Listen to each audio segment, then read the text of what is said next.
Hi guys and girls, I'm Obsidian Ant and welcome to 3304. This is where I take a look at the news and happenings in and around Elite Dangerous. Today we have some before and after screenshots for the planetary changes in Beyond. Frontier answers some player questions, giving some further details on the upcoming changes. And a player makes a very interesting observation about the changes to the galaxy map. The open beta of Chapter 1 of Beyond is now right around the corner. Many people of course are looking forward to all the various different features that are coming, and a good number of those people are very keen to see the new planetary changes. And one of those people is Commander Ambrosia. Recently he took to the forums to put some images up. We can see right here is the original planet, or the current version of Altair 1, and after we've right here got what it looks like in the new Beyond series. We've also got another comparison right here. This is Dark's Hollow as it stands in the game right now, and this is what it looks like in the Beyond series Chapter 1. Some really fantastic changes there, some great captures by Commander Ambrosia. What he did is checked out the images that were in the live stream from Frontier last week that Ed Lewis showed off, and then went out and located the original planets in the current game. So this has given us a great opportunity to see both before and after images. So let's have a look at both of those again, side by side. The original's on the left and the new version is on the right. So plenty of new details there and a dramatic improvement. So what's particularly interesting about this though is that you can see the planet's chemical and geological makeup in the image on the right. As pointed out by Commander Ambrosia in his post, the planet here is made up of both iron and sulfur, which explains the yellowish-greenish colorations.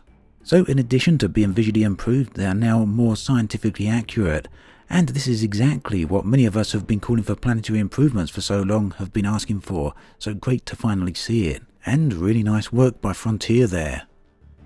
Now as we know, there's been a bunch of live streams recently from Frontier on the Beyond updates, and there's now a bunch of new information available on the official forums, this time posted by Frontier Community Manager Will Flanagan. Now this essentially takes the form of a Q&A addressing questions that were posted into the chat during the live stream but not directly answered. Now there is a whole load of questions there and it's well worth taking the opportunity to go over and have a look, but right now I want to cover just a few of them right here. What these do is basically clarify a few of the issues that people were uncertain of after the live streams. So here's the first one. How do the changes affect pirates and what's the point in being a pirate? The answer to this: the cost of piracy and smuggling are not increasing substantially, only the murder crime is being boosted. Frontier then go on to say that they've added new gameplay around megaships for additional options for pirates. Another question: can markets be updated to attract people to anarchy systems for bigger profits, encouraging more risk for everyone involved? The answer is this already happens to a degree, but we will look into increasing this. Another question then that I see a lot of people actually frequently ask, and I've seen it mentioned quite a few times in my comments section of these videos, and that is, how are the upcoming changes going to affect accidental fire? So the answer to this from Frontier is that the threshold for accidental fire becoming a crime is increasing, allowing more damage to occur before triggering. So basically what that means is you're going to be able to shoot at the ship quite a bit more before you actually incur a bounty. However, they're still going to keep the current threshold for accidental fire, but they're going to introduce a new crime for that, which basically just give you a fine. So you're going to have to keep shooting at it before you actually trigger the bounty. Now another question I often see people ask, and this one has been asked quite a few times in the past, and also know Frontier have answered it previously, but here we go. Will all current bounties, including dormant bounties and fines, be converted to the new system when the update is released? And what Frontier have to say to that is that there's going to be a one-time amnesty for all crimes when the changes go live. So basically, if you've got a bounty or fine now, and this is particularly going to be good for any people who have got huge bounties on their head, Frontier are going to clear the board across all players, basically resetting you back to 0 bounties and 0 fines. The reason for that is because the two systems are basically incompatible with each other, so you're going to get a free ride. There's also a few questions and answers here on wing missions that particularly stand out. Do wing missions disappear if the wing is disbanded? The answer to that: in this instance, the owner of the mission will still have the active mission, and if the wing is reformed, then they can share it with their wingmates once more.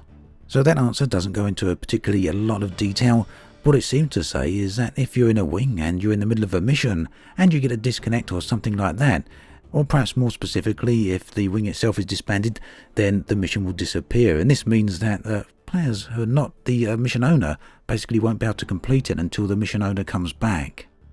Another somewhat related question is, if you leave the wing halfway through the mission, what happens when completing the mission for each commander? So the answer to that is, if that you're not part of a wing when the mission is completed, you won't receive any of the rewards. Also, if you leave a wing mission or leave a wing when you're doing a wing mission and you've got some cargo in your hold that's wing mission related, then you will incur a fine for having that cargo. Another nice snippet here is, do wingmates need to be in the same system in order to share a mission? And the answer to that is no. So here's a question about the Chieftain. I've seen this asked quite a lot in the YouTube comments sections right here. And that is the Chieftain capable of carrying a ship-launched fighter? And the answer to that is no, unfortunately. So that's just a small selection of questions from the massive list posted by Frontier over on their forums.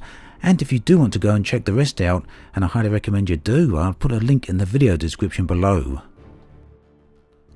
So as you know, there's a whole load of damaged stations out there, many of them now going currently under repair, and I think it's somewhere in the region of 12 now or thereabouts.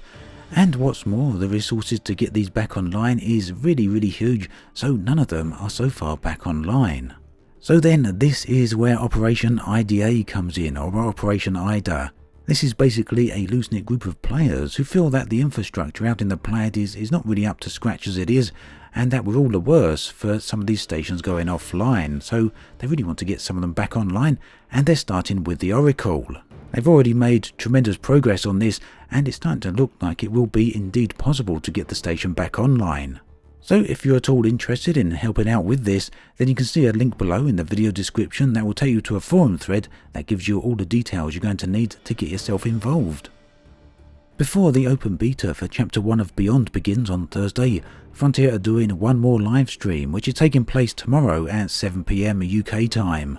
They're going to be covering changes to the engineers amongst other things, so that's going to be well worth taking a look at. Now, in the previous live streams, one from last week on Thursday in particular, Commander Cola 2 made a particularly interesting observation on the galaxy map.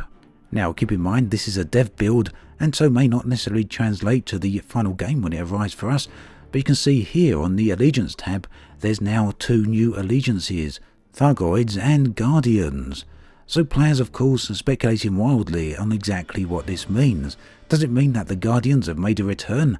Does it mean that both the Guardians and Thargoids are going to have bases out there, with us gaining the ability to interact with them in the same way that we can with other alliances?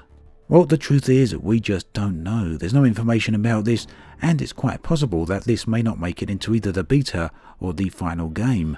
But if it does, what I'd speculate is that it's quite a bit simpler than that, and what this will allow us to do is see both Thargoid bases as well as Guardian ruins on the galaxy map. And this would be pretty nice, as they're quite hard to find as it is without any external references. But then again, who knows, this could be absolutely anything. But in either event, it's a great observation there by Commander Cola. That then brings us to an end of this episode of 3304. As always, thanks for watching, and I'll catch you guys and girls next time.